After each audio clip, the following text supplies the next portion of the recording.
with the grace and athleticism of musical star, like a dancer or a slapstick comic, but he's one of the definitive leading men. He had a little bit of everyone's great quality. He had the infinity gauntlet of Hollywood stardom. I don't think you can find a single movie on his that isn't good.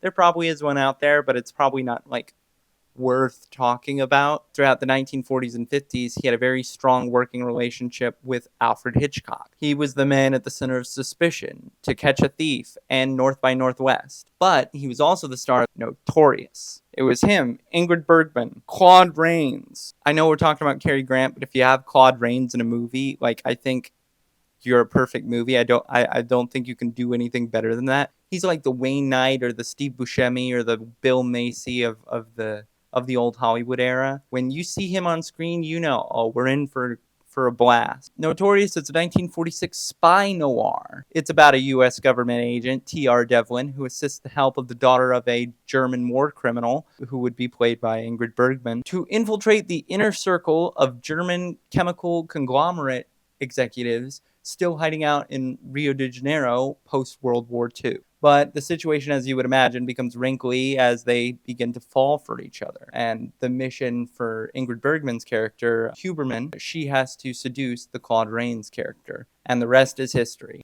People think this is like the watershed for Hitchcock, like that turning point of his late era, because I think all of his great hits were kind of late era movies. This was one of the first of those, because it's 46, and it sets the stage for like that list that I was talking about. It sets the stage for North by Northwest. It sets the stage for Psycho and Rear Window and all that. It gives the first glimpse of true dramatic maturity, emotional maturity in his films. And as Hitchcock's biographer suggests, the first true, meaningful love story of his career. It was a movie that by the end of production, friend of Hitchcock, the French New Wave luminary, Francois Truffaut, said to him, this is a movie that gets the maximum amount of effects from the minimum amount of elements, which that's might be the highest compliment of a filmmaker. I think if you're denying yourself a Hitchcock, you're denying yourself richness and beauty and the finer things in life. What is your favorite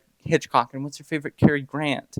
I'm very curious to hear that Hitchcock is the best of the best. I want to talk even more about him. And a lot more about Cary Grant. I have some Cary Grant favorites back there.